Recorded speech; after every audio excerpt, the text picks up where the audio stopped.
coming in live from Decaf Coffee Republic, the home of certified life coaches. You're joining me for Coaching Tuesday. This is Kapehan night, and I'd like to take this moment to welcome everyone on floor. Magandang gabi po sa inyong lahat. Thank you to all the coaches, to all the first-timer. Coach Kay Zabala from Region 8, if you're watching, we have somebody now on floor from Region 8, and of course, the Zabala 2, okay? Coach Sech is on floor. We've got coaches from Batch 29, tama ba? Okay, we've got coaches from Batch 2. Ano pa? Maraming batches dito. Ano daw? Batch 8. Batch 6. Batch 4. Batch 3. Okay, so this is the home of certified life coaches in the Philippines. I am Master Coach A. If this is the first time that you're joining me, okay, I am the global partner and the program facilitator of the Life Coach Training Institute, and I do conduct life coach certification program in behalf of the institute here at Decaf Coffee Republic and in regions that we are now having present. So the next certification class that we are doing is here at Decaf again on September 20 and 30. So just in case you are ready to join our tribe of thriving certified life coaches, professional coaches in the house, I'd like to invite you to connect with Coach Rizel 0917-586-1661. You're joining me for Coaching Tuesday. Kapehan Night is brought to you by Decaf Coffee Republic. We exist for two things. We inspire people and help transform lives, and one of the many things that we do in this coffee shop to bring that inspiration and transformations in your life is my regular coaching talks happening every Tuesday and Thursday. Tonight, I'm diving into a topic of speed of implementation, the secret of everyone's success. Why? Because many of us would have a great idea all the time. Who can agree with me? Great ideas, best idea, wonderful idea. Tama? And then what happens to the idea? Idea pa rin hanggang ngayon. Wonderful. Okay? So, many of us would have great things in life. Okay? And sometime after how many years, you will see somebody doing your idea and say, sabi ko na nga ba, maganda yung idea ko yan. Sino dito guilty as charged? Okay? Sino dito yung after many years, sabi mo, grabe, ginawa ko dapat yan, mayaman na ako ngayon. Tama? Sino naman dito yung marami ka nang iniisip ngayon, sana mayaman ka na hanggang ngayon, nagdarahop ka pa rin? Okay. Ayan, yung salitang yayaman din ako. Ano bang ginagawa mo para yumaman ka? Okay. Tonight, I want to dive into a mindset, okay? And this mindset that speaks of speed of implementation is actually a result, okay, of a test that has been done. Okay, I'm not gonna dive into, but I think you can find this in the internet. There was a research that was conducted to over thousands of professionals who's earning, okay, let me just read this, okay, $250,000 a year. Ano yung $250,000 a year? 250,000 US dollar, okay? So they did a survey, they did a study of professionals who's earning $250,000 a year, okay, and they found out one thing in common. One thing in common in all of these professionals, of course, may mga strategies and on leadership, sales techniques. Sino dito ang into sales? Okay? If you're joining us for the first time, okay, if you're joining us online, okay, we've started at about 7:40, 7:45, and we've done the niche test. Okay, so the toolkit, unfortunately, I don't give it out for those of you asking if you can request the toolkit after my talk. I'm sorry, but the toolkit is actually reserved for my on-floor guests. Okay? So if you don't come, I'm sorry, but I cannot give you the toolkit anymore because I believe this is the season of my life that I want to honor people who honors also my time and my commitment to share what God has invested on me. So if you're here, you get the toolkit. And for those of you on floor, if you find the toolkit helpful to you, you can request a soft copy, even for Coach Rizel, and I give you the permission to use the toolkit at your own discretion. Okay? So, we've started working on the 29 best niches in the market, and then we tested if the market niche have a potential. Okay? And is it safe to say and assume that all of you said yung market ninyo may pag-asa? That you pass. Tama ba? Okay, so, now going back to the research, okay, this group, may nangyayari ba? Okay. This group of people who's earning $250,000 a year, okay, the research shows that indeed, okay, the very reason common to all of them is this. This group of people, okay, implement without delay immediately whatever they learn, whatever they hear. Immediately, as in, these are, ang common traits po nila is whenever there is something new, something that crossed their mind, something that they see, something they read, without delay, they implement. In fact, okay, these people, okay, I just came from a master class last night. I had a master class that really tested this, okay? There were people who were on the class online. Well, mine is virtual, but there were people on the class. Okay, there were people in class, so ako virtual, so hindi ako kasali kasi sila nasa class. Okay, and there were concepts that was presented to our master class, and right then and there were people who implemented the concept, and they gained like $63,000, $50,000. Because whatever they gained, whatever they heard from the teacher, they implemented immediately, without delay, and immediately they get the results. They got the result. So, we're talking of the speed of implementation, which defines the difference between the time you heard something and the time you implement it. Okay, now, search your heart today. Search your memory right now. What is your average response time from idea to action? What's your batting average? Come on now, come on. Hindi naman nila kayo nakikita. Ako lang ang nakikita nila. Batting average, if you're online and you wanna participate, please share with us. Ano po yung batting average? Ano po yung average response time ninyo? Okay, from the time that you get an idea, kailan kayo nag-i-implement, kailan nyo ginagawa? Isama na ninyo yung pagsulat sa journal, pagpipray, pagluhod, pagpa-fasting. Oh my gosh. Come on now. Ano yung batting average? One day? So one day, nag-i-implement daw si Andre. If it is interesting kasi, Come on now. if it is something interesting and I can see that I can use it, I'm doing my best na ma-apply it. Agad yan. Kasi baka makalimutan. Here's what happened. You got a brain?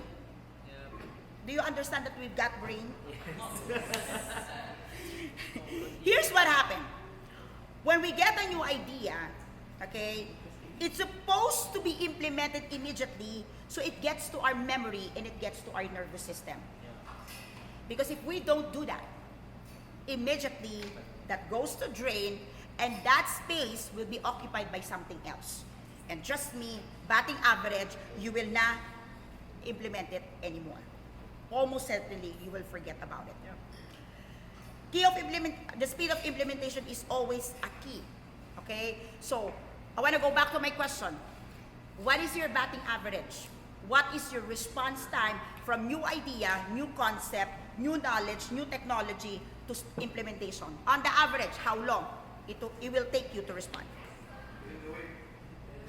Right away. Ano yung right away? Within the week. Tinis. Subjective nga naman na right. Ha? Within a week. 7 days. Same hours, din fastest, hindi naalala ko. Okay, maganda yung tanong niya. Okay, ganito. Balik tayo sa memory mo. What is the shortest and what is the longest? Yon, mas quantifiable, di ba? Ano yung shortest? Right away. Ngayon, without thinking, ginawa mo kaya ka na disgrasya. Kaya ngayon, ini-evaluate mo nila eh. Okay. I'll tell you what. Yung right away, ngayon, hindi po siya new idea. Yan po ay impulse. Bakit? Okay, let's test the concept. Because if it's a new concept, it's a new idea, may processing. Yes. Di ba? It will take you like 1 hour, 2 hours. Meron yan. Loading, di ba? May processing, may thought process, may konting calibration, may konting adaptation, right? Okay? Pero pag sinabi mo, immediately, ngayon, impulse po yung tawag doon. Hindi po kayo nag-isip. Walang in-implement yun. Sige. Come on now. Come on now. Nuggets? Ano ulit?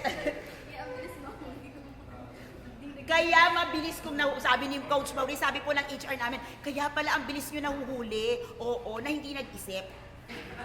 Oo. Ang tawag doon, basta makasunod lang. Ooh. Okay. Come on now. What is the shortest? What is the longest? Let's get it on. Okay. So, Coach Mel, ganda na ng tingin mo sa akin, ha? Love you, Coach. 3 days? Longest. Meron pa kayo hanggang ngayon hindi pa rin ginagawa? Yun yung longest. Yun daw yung longest.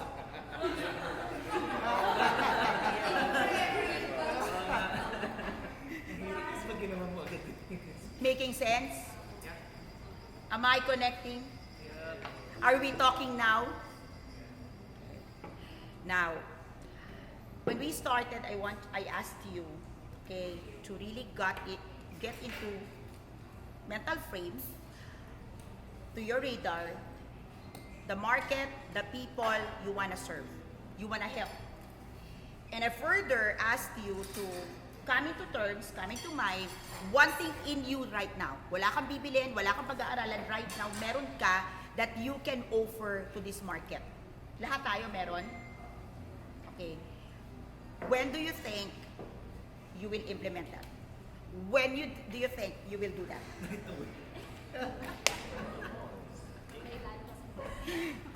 If you're watching, I'm really pressing this because the only way for us to gain attraction and a result from understanding the speed of implementation is if we do it and you get results.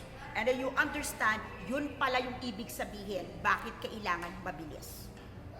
Okay? So meron ba? So kailan nyo gagawin? Sulat nyo dun sa papel.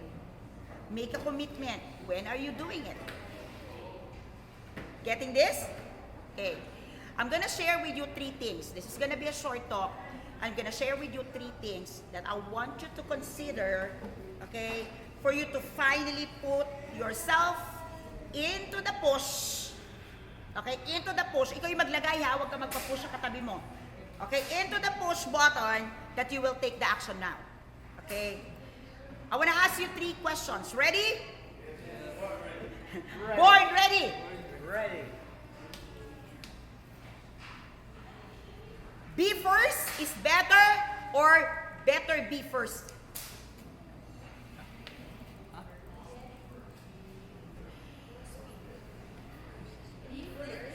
Coach Kendra, hi sister, good morning. Okay, good evening from the Philippines. I love you sister. Coach Mark Gilip. Ayan, Coach Mark from Tacloban. Okay.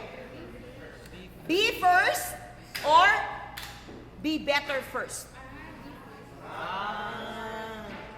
Be first or be better first?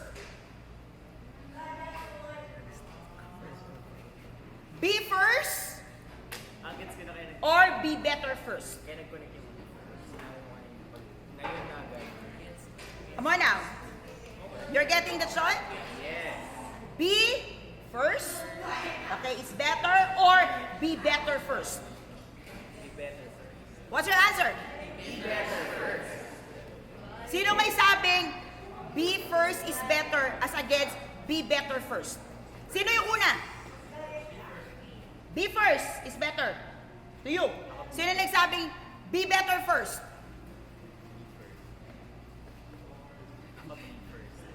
Be first. Ulitin natin. Be first is better or be better first? Be first. Laban. Ano? Go. You could not compare better if you We're talking about speed. kasi you could not compare. There you go. You cannot have the first Go, ate! Magsa-certify ka estudyante na bakit ang ngayon 20? Oh, claiming. Claiming? Claiming. Ay. Come on, come on. Ano? Go. Be first is better or be better first? Be first.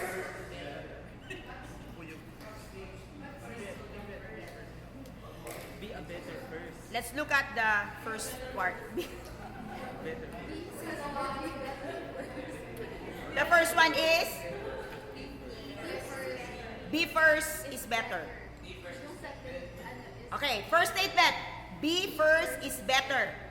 The second statement is be better first. Okay, my sister say, be first or be better first.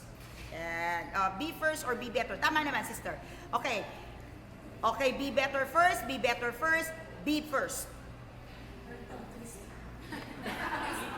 Actually, yun lang yun. The first statement say, be first is better. Meaning, mauna ka. Take the action now. Okay.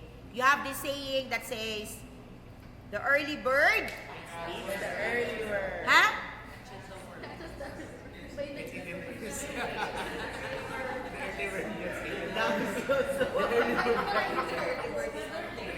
I love this. I love you all. Yeah. Sister, it's been a week that you've been away from the Philippines, no? It was last week, Tuesday.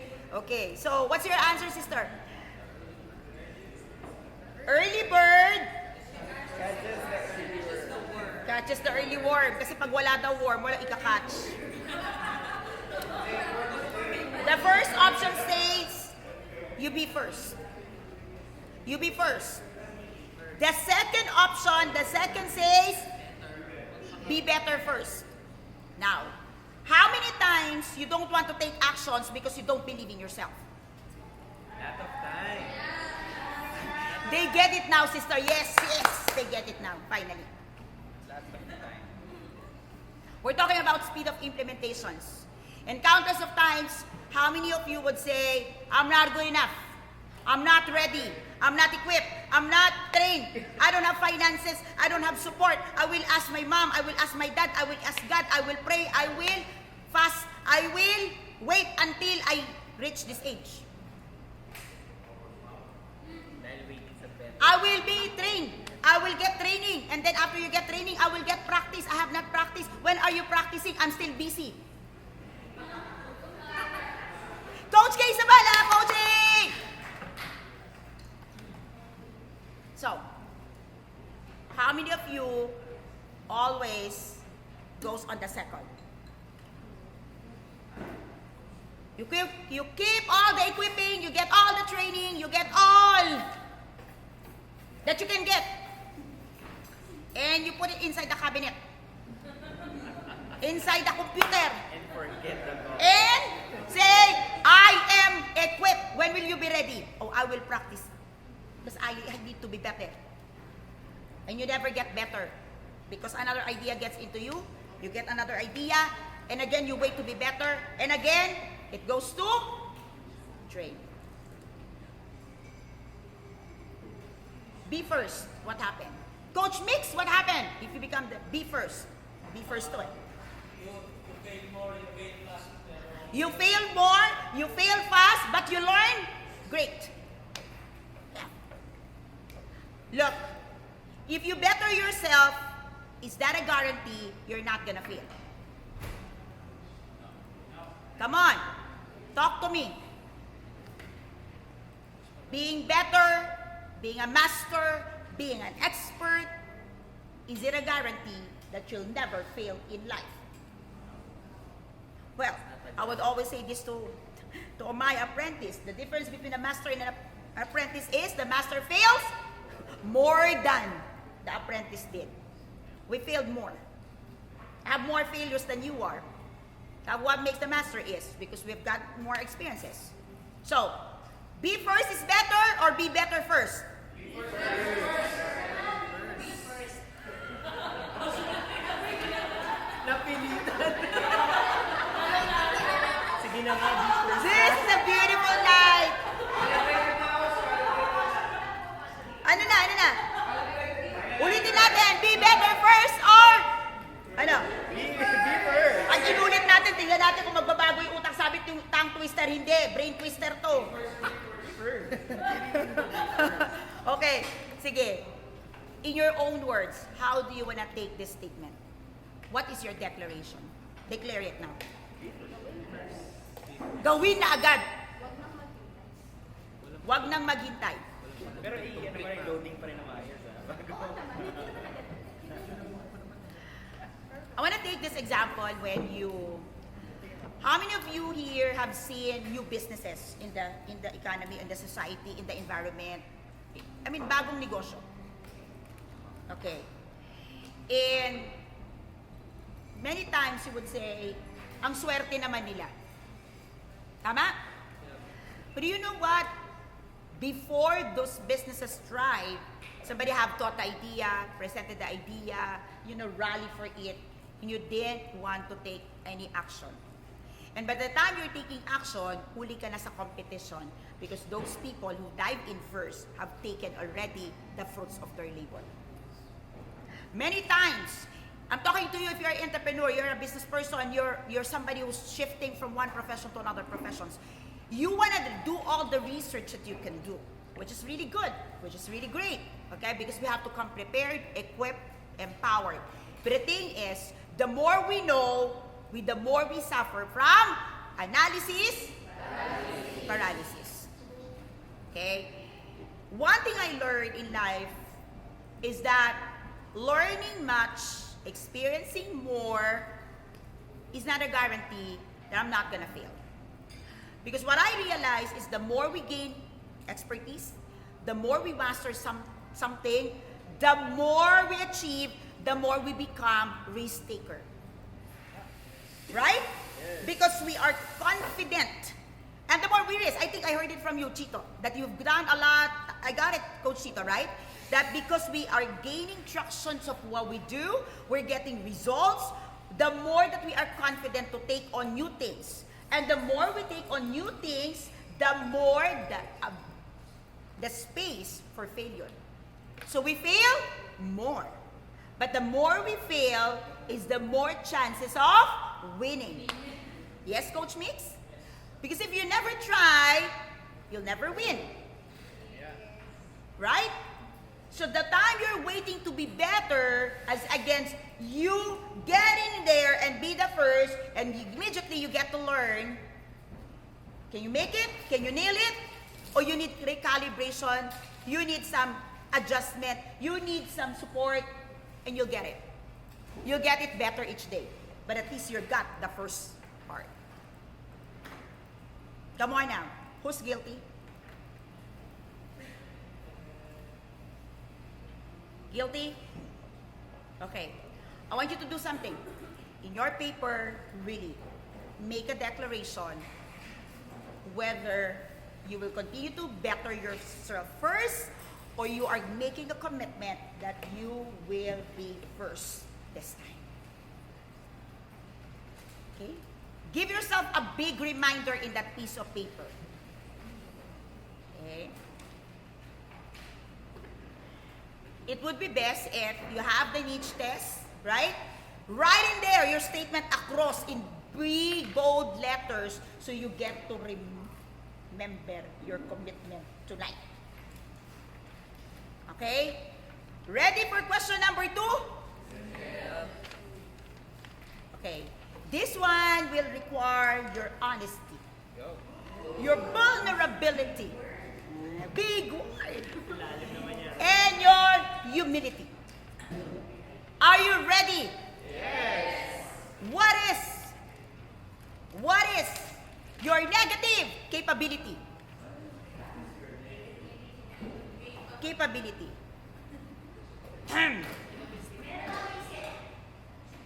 Overthinking.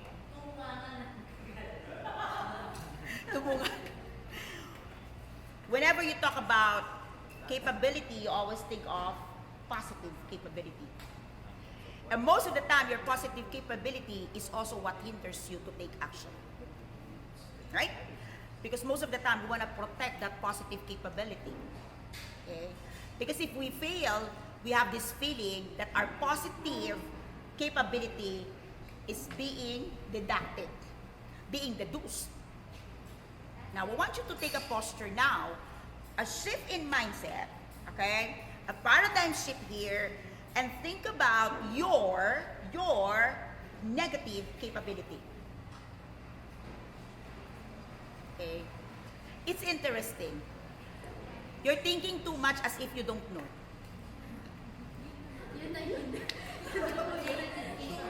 Parang, meron ba ako may negative capability? Seriously, coach? Yeah, I'm damn serious. Yeah, you have. Think about it. What is your negative capability? Why I want you to look at your negative capability? Because between taking action, embracing the speed of implementation concept, and that negative capability of yours hindering you to take action and to get results in life, anong mas malala? I want to make a point. You're so scared to implement immediately because you're scared to fail. Am I correct? But what do you think is happening to your negative capability that you continue to nurture? It will lead you to paralysis. Aren't you failing Yes. consistently? I will read this from Coach Kendra. To increase momentum, the being first is the best method. I am pro at it. However, we fall into thinking that speed is of essence and we forget to hone in on self-improvement. It's always a balance. Failure and success is a balance. I agree. And I agree. That's the second point, okay? Sky's the limit in terms of possibilities pag ikaw ang mauuna. Negative capability is self-sabotage. That's exactly my point. When you go on the first, that's why the first question stays, are you being first? And then you go on the second question and realize, I have my negative capability, and you start working on it because you're already on the momentum of taking action and gaining results. That's why it's very important that you understand that you have negative capability that can hinder you. It can hinder you because you have it. You have it. Now, between the speed that you don't want to take because you're scared because you don't have the skills, and those negative capabilities that's hindering you, what is more dangerous? What is crippling you? What a beautiful smile of you. Coach Glenda, diagnosing a health problem is my negative capability. Makes me jump into the conclusion and suggest a solutions. Yeah. Okay, I have kingly architect, negative capability, risk-taking. Risk-take. I think negative capability is exertion of myself to the point I don't self-care. Yeah, that's why Coach Kenda would always value self-care. I mean, do you really have that negative capability? Put in there. Put in there. Are you in acceptance that you have it? You have? Okay. Do you have the posture of humility? Can you share that quickly to the person next to you? Quick lang, quick lang. Huwag ka na magkwento, sabihin mo lang. Ako lang, madaming one. O, kausapin mo yung katabi mo. Share it.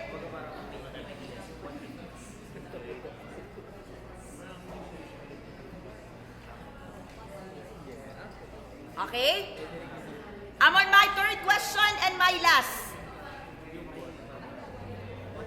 Are you ready? Si Rog nagsishare. Yes, Coach Rog, i-share mo sa akin. I love to hear that, Coach Rog.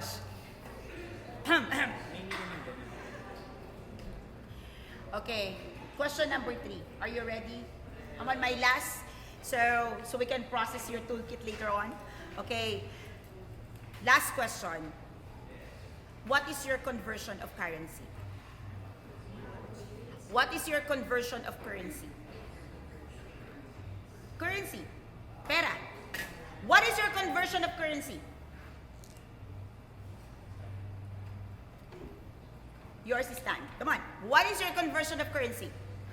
Because your conversion of currency is directly proportional to the speed of your implementation.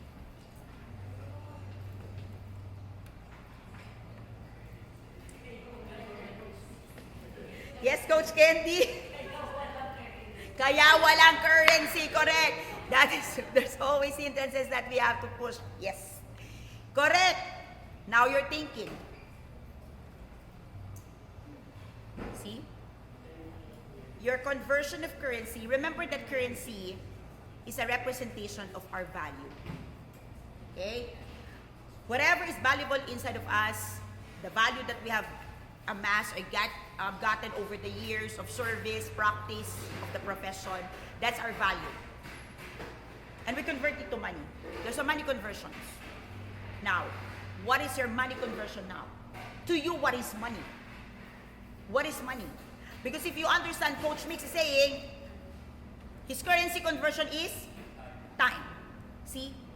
It's obvious because his currency conversion is time, therefore, he implements everything fast and without delay. To you, what is your currency conversion? To me, my currency conversion is passion. Passion. I cannot take anything without my passion. So if I don't act on anything, immediately, it will affect my passion. Yeah. If I'm passionate about something, time is not a problem to me. I will work on it immediately. So I have to look into it. Am I passionate on it? If I'm passionate on it, I take action. That's it. Because to me, currency is passion. So what is your conversion of currency? And take a look at your conversion of currency and connect it now to your speed of implementation and see where you need to calibrate. And now you're thinking. So number one is Be first. be first or Be better first. okay. What hinders you with that is that you always want to perfect yourself, the skills, the knowledge, the wisdom, and everything before you take action. And you always suffer from analysis paralysis. Number two is What's your name? What is your negative capability? okay, your negative capability, because you always look into your capability as positive, and you neglect that you have negative capability that also taking at risk, okay, holding you, hindering you. That's even more dangerous than the fact that you're not implementing. And at times, this negative capability of yours is also holding you from taking the implementation at the onset. And number three, we talk about your conversion of currency, which is directly proportional to how fast you take action. Speed of implementation will accelerate your growth in life. Speed of implementation, sabi ni Coach Kay Sabala, Coach, how do I know my conversion of currency? Beautiful question. Money is what to you? Money is what to you? That's your conversion. When you talk about money, that is what to you. What are you willing to trade off for money? That's a currency.